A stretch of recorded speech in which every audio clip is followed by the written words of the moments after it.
We thought rather than just sharing facts and figures, it would be fun to hear real stories about how this community is changing lives for good and for God. So our first speaker is Paula McLaughlin. Let's give her a big welcome.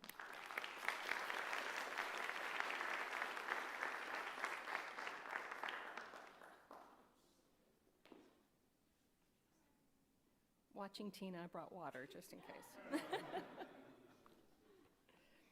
So I am Paula McLaughlin, and I've been coming to St. Julian's for a little over a year. Most Sundays you will find me here at the 9 o'clock service with my husband Kevin. We're the parents of 2 adult children, Abby and Will. I was raised in the Lutheran Church and became Catholic 36 years ago when Kevin and I were married. I have always loved church on a Sunday, and I'm also serving in those ministries. 7 or 8 years ago, however, I found myself quite restless and deeply disappointed around the religious spaces I was part of, and that the change I was hoping for would not happen in my lifetime. During those restless years, I began exploring on my own, reading and studying other Christian writers, mystics, and theologians. It was during that time that I was introduced to Julian of Norwich.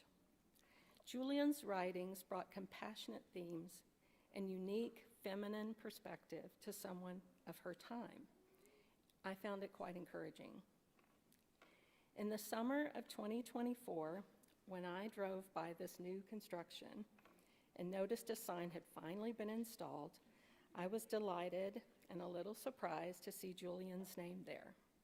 I felt a little nudge from God and sort of like, I got you, come on, let's go see what that's all about. So my first brave visit to St. Julian's was the last Sunday in the office building space.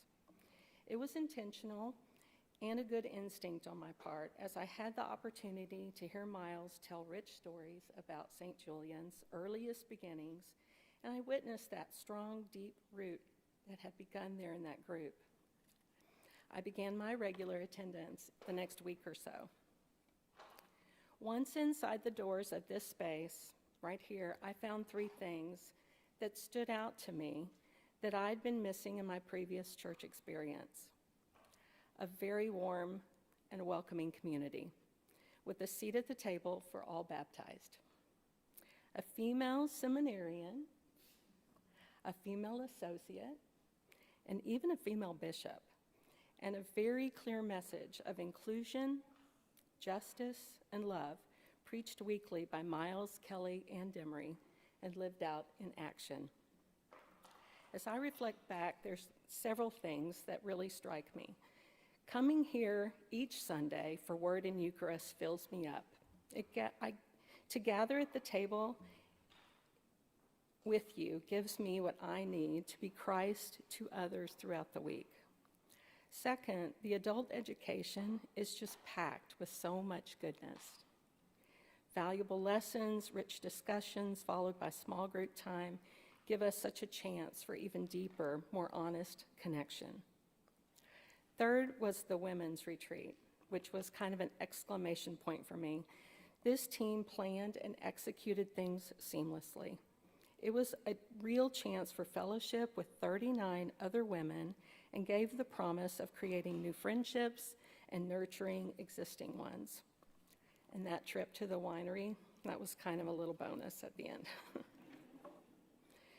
Joining the wedding and funeral ministry most recently has had a very big impact on me. This ministry provides rich opportunities for a church to be the face of Christ to families experiencing one of their most joyous days and some of their toughest and saddest days.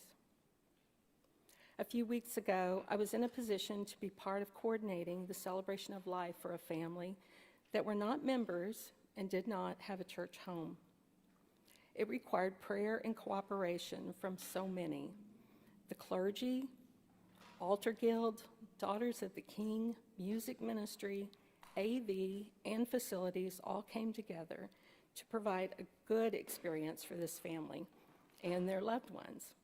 St. Julian's provided something that family needed on that day. That water first.